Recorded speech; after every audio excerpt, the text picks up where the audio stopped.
Welcome, I'm Joanne Bast. I'd like to introduce you to some of my fiber work. First of all, I do freeform machine embroidered thread paintings.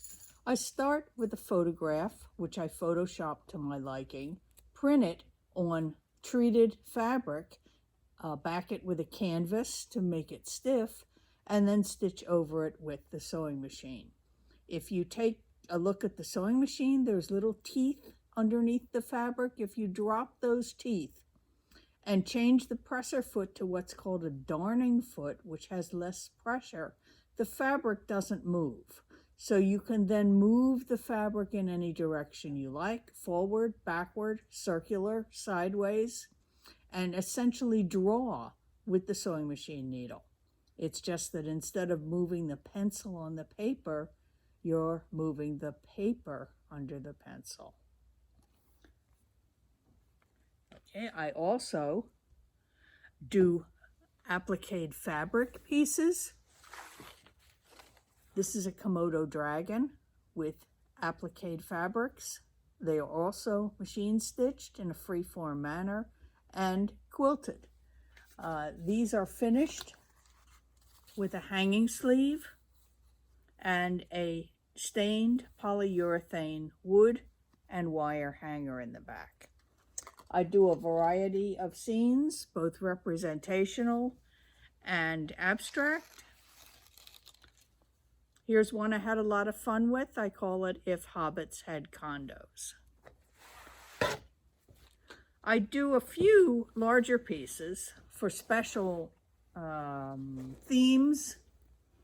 This was done as a commemoration to the 50th anniversary of the moon landing. It represents the lyrics in the Jimmy Buffett song, The Rocket That Grandpa Rode.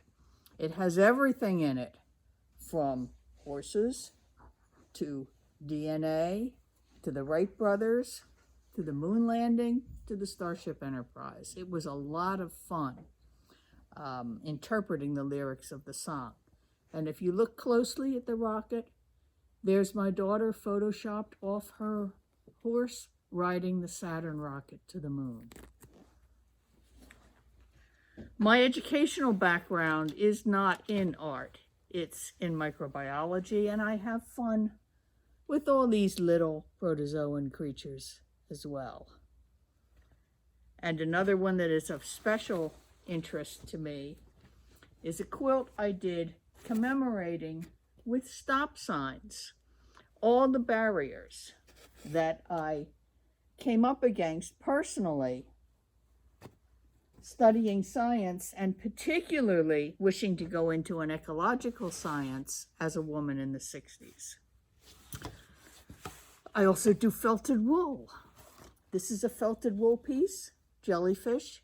The wool is already dyed. I do not do the dyeing myself, but I have a lot of friends that do hand-dyed wool, so I have quite an access to hand-dyed wool. You lay the wool out, puff it up so it's a nice fat puff, do your design, wet it, and knead it until the wool fibers move over each other, and with heat, agitation, and soap, breaks down the surface tension. The wool fibers grab onto each other and fix in place smaller than they were originally. I also like to stitch on my wool pieces because I like the definition that the quilted look gives. Here's a still life done in felted wool. Another little jellyfish. And I also do scenes. Now this one is framed a little differently. In this case, I took the piece and stitched it onto a painted artist canvas. This is not framed, but could be hung as is or put in a frame, however is desired. Here's an abstract felted piece. I call this one Visions in Purple. I like the bead on my felted pieces as well. And this piece has quite a bit of beading. It also has gemstone flowers. This larger one here is a carved stone lace agate. Okay. Another way of felting is called needle felting. That's done dry. I do smaller pieces that are needle felted. They don't have the quilted look that the wet felted pieces have, but I like to bead on them. And these are two abstracts that are needle felted with couched silk yarns and beaded. Okay, what do we have next? I also do knitted and fulled hats. These hats are knit large and then shrunk in the washing machine. Because you've given the hats structure by knitting them, you can felt them more aggressively than you can the loose unspun wool. I like to knit with several strands of wool at the same time so that I can change my colors gradually by changing only one strand at a time. Again, progression of colors by gradually changing the colors of the yarn that are knit. I also like to embroider on my hats. These are hats with wool embroidery. I find it fun to do different designs on the hats. I also do hats that have beadwork. These I call my garden hats, where I've embroidered stems and used flower buttons around the hat.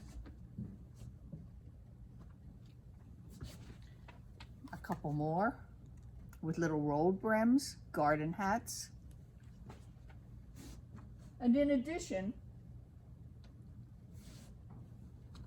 I use various other elements.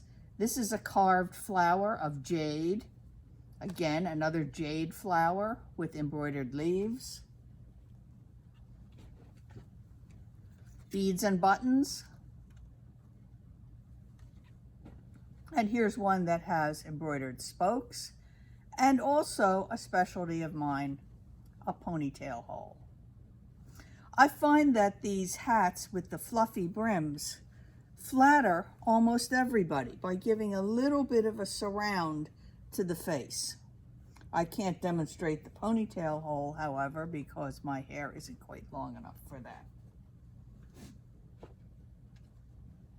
I just find it fun to do whatever decoration suits me and the particular hat calls for. The last thing I'd like to show you are headbands. And I do these little headbands. They are knit double as a flat tube. Let me get down here. I have some wild flowers. I also have very subdued flowers, but what they have in common is a pair of buttons. When you open the buttons, you end up with a little pocket. And the pocket is sealed off about here, just the right size to carry a credit card, a set of keys, a couple bucks when you want to go out and be hands-free, jogging or walking your dog. Okay, here's a little special one with a dichroic glass hand press button from the Czech Republic. It's a dragonfly and it sits next to a hand felted lily and lily pad. So I hope you're willing to come see me. I will be at the Capitol Arts and Crafts Fair at the Chantilly Expo Center, December 10th through 12th. And if you're really excited about seeing my work and can't wait till December, check out my website, www.jbast.com. Thank you very much for listening to me. I can't wait to set up and show you my wares. Bye.